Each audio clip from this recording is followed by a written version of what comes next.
Hi everyone, welcome to Sweet Pea Stitch Inspirations. My name is Sydney and today we are going to learn how to do the purse knit lace stitch.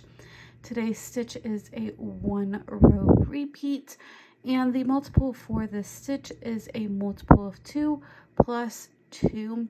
The 2 extra additive stitches is for your edge stitch, and go ahead and get your cast-ons on your knitting needles and we can go ahead and get ready for the 1 row repeat. So to start off, we are going to start with a knit 1, which again is going to be for our edge stitch. Now for the repeat unit for this stitch, we are going to yarn over, and then we are going to do a slip slip knit. So how we do a slip slip knit is we are going to slip one knitwise, slip the second one knitwise, and then slip those back on to your knitting needles, and then we are going to knit through the back loop only.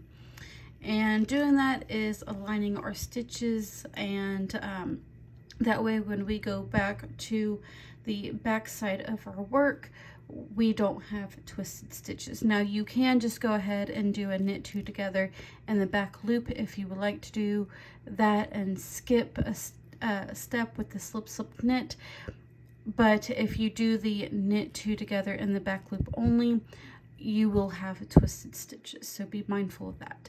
So again, for the repeat unit, we are going to yarn over, go ahead and do a slip slip knit, and you should be slipping knitwise and not purlwise.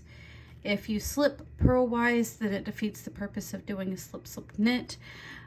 And then we are going to knit 2 together in the back loop only.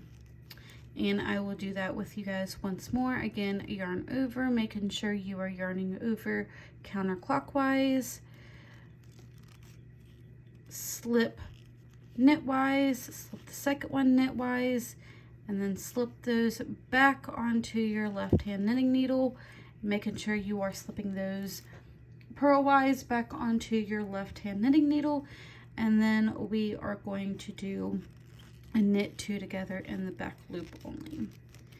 And then once you get to your very last stitch, we are going to knit that stitch. So there is the purse stitch. Again, just a simple 1 row repeat. You'll continue repeating that 1 row for however long you would like. And so yeah, that's about it. If you guys did enjoy this video, don't forget to give this video a like, share, comment, or a subscribe. I do have other knitting tutorials along with crocheting tutorials if you're watching my tutorials for the first time, along with some Tunisian, spinning, and a little bit of weaving. But I hope you all have a wonderful day, and I will see you guys next time.